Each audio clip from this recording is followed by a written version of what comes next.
tún kí wa lẹ́ẹ̀kan sí orúkọ tèmi ò yí padà yèyé dára ọmọlúàbí yèyé dára global yèyé ọmọlúàbí àtàtà òun lórúkọ mi.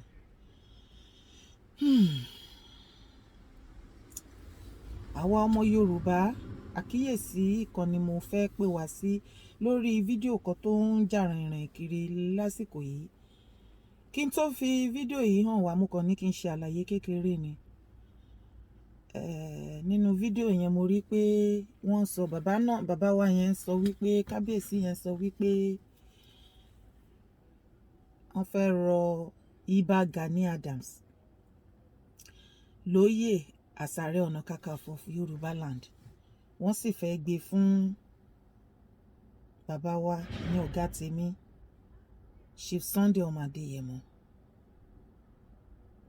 À ń pé gbọ́n ni a kì í pé gọ̀. Ẹ̀yin èèyàn má ṣì mí gbọ́ o, èmi ò sí nídìí ọ̀tẹ̀.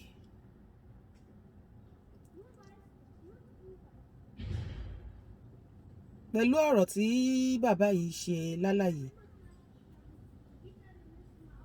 èmi kàn fẹ́ rí kíní bí ìgbà tí ẹ tún fẹ́ dá ìjà míì sílẹ̀ láàrin àwọn bàbá méjèèjì.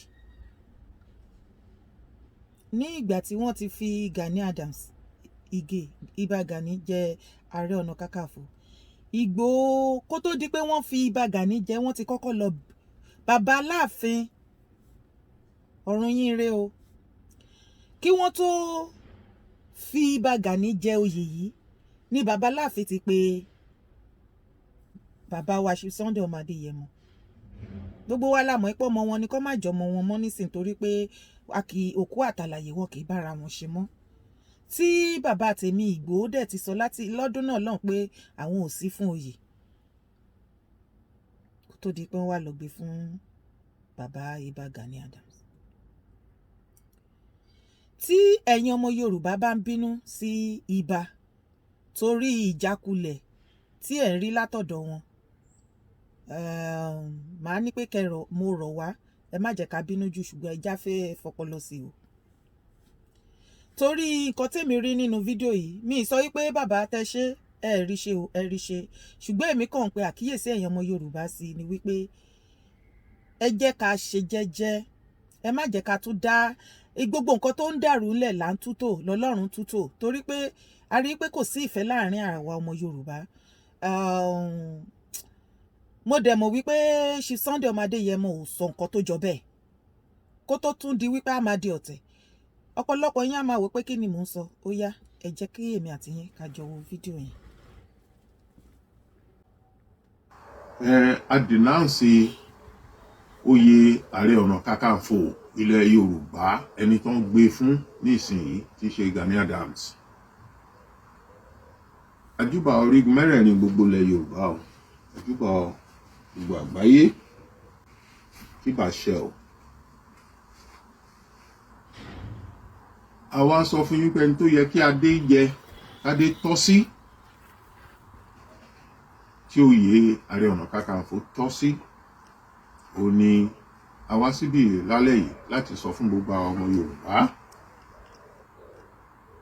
nítorí pé ọ̀pọ̀ ọmọ Yorùbá wọ́n ti ronú wọ́n ti jàjàjàjàjà láti bí ọdún mélòó sẹ́yìn. Òun la fi gbé ìgbésẹ̀ yìí.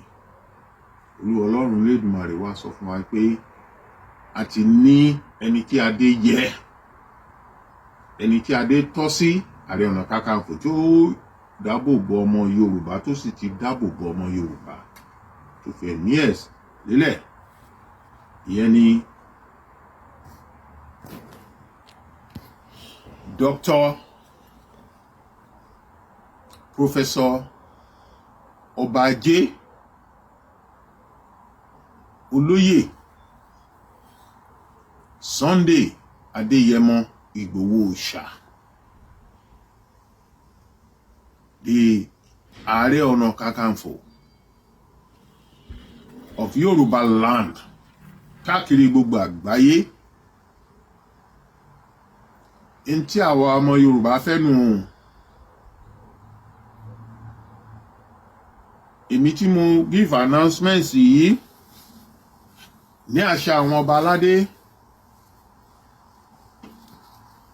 mo sọ eléyìí o kí bá ṣe o iṣẹ́ tẹ́ rán mi gbogbo ọmọ Yorùbá ìbà o.